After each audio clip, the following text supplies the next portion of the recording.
இன்றைக்கு பொதுக்காலத்தின் 27ஆம் வாரம் அக்டோபர் மாதம் 6ஆம் தேதி திங்கட்கிழமை.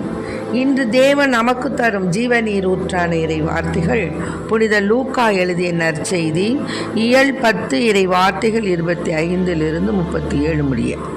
அக்காலத்தில் திருச்சட்ட அறிஞர் ஒருவர் எழுந்து இயேசுவை சோதிக்கும் நோக்குடன், போதகரே, நிலைவாழ்வை உரிமையாக்கிக் கொள்ள நான் என்ன செய்ய வேண்டும் என்று கேட்டார்.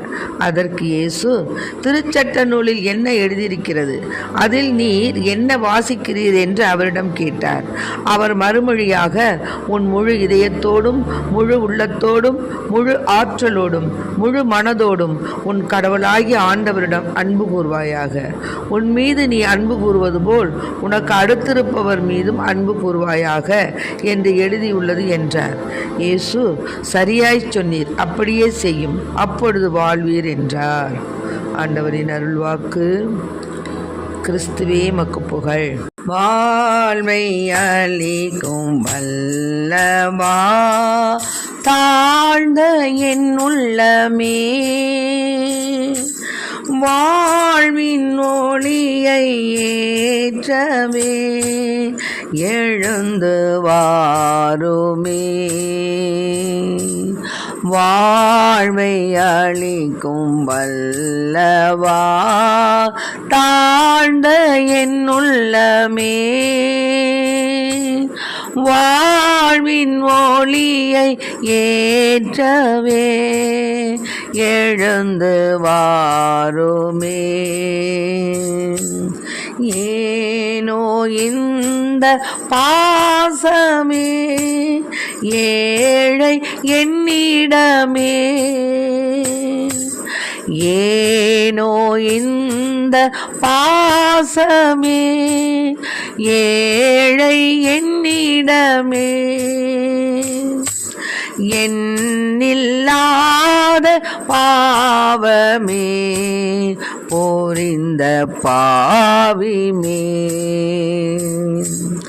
உலகம் யாவும் வெறுமையே உனையார் பெறும் போது, உலகம் யாவும் வெறுமையே உனையான் பெறும்போது, உறவு என்று இல்லை உன் உறவு வந்ததா. இன்றைக்கு நம் தேவன் தரும் ஜீவநீர் ஊற்றான இறை வார்த்தைகளை கேட்டோம். நிலை வாழ்வை உரிமையாக்கி கொள்வது தான் மனித வாழ்வில் மிக முக்கியமான ஒரு நோக்கம். இறைவனோடு ஒன்றித்து வாழ எக்காலமும் இறைவனின் தோழமையை பற்றி 2 செயல்பாடுகள் அவசியம் வரணும். அது என்னன்னா, ஒன்று, ஒருவர் தன்னை படைத்த ஆண்டவரை முழுமையாக அன்பு செய்வது. இரண்டாவது என்னன்னு கேட்டிங்கன்னா, அடுத்திருக்கும் மனிதரை அன்பு செய்வது, அன்பு செய்து வாழ்வது. இந்த இறை அன்பும் பிறர் அன்பும் 2 கண்கள் போன்றது. அதனால தான் இறைவனை அன்பு செய்து வாழ்வது என்பது அயலாரை அன்பு செய்து வாழ்வதில் வெளிப்படும். இப்போ நமக்கு அடுத்து இருப்பவர்கள் மீது நாம் அன்பு செலுத்தி அவங்களுக்கு தேவையான நம்மாலான உதவிகளை செய்யும் பொழுது அது இறைவனுக்கே நாம் செய்ததாக கருதப்படும். இறைவன் கேட்பார், நான் அன்று வந்தனே, ஆடையின்றி வந்தனே, எனக்கு ஆடை கொடுத்தாயா, உணவின்றி வந்தனே, எனக்கு உணவு கொடுத்தாயா அப்படின்னு கேட்பார். அப்படி கேட்குறச்ச நீங்கள் எப்பப்பா வந்தீங்க அப்படின்னு நம்ம கேட்க முடியாது. அப்போ சொல்லுவார், நான் தான் அந்த ஏழைகள் உருவில் வந்தனே, நீ எனக்கு உதவி செய்தாயான்னு கேட்பார் ஆண்டவர். ஆகவே நாம் என்ன செய்யணும், இறையன்பும் பிறனன்பும் நமக்கு 2 கண்களுக்கு ஒத்தது. ஆமாம். ஆக இந்த அயலாரை அன்பு செய்து வாழ்வதில் வெளிப்படும். அதாவது, எருசலேமிலிருந்து எரிக்கோ செல்லும் பாதை வழியே சென்ற ஒருவர் கள்வர் கையில் அகப்பட்டுட்டார்.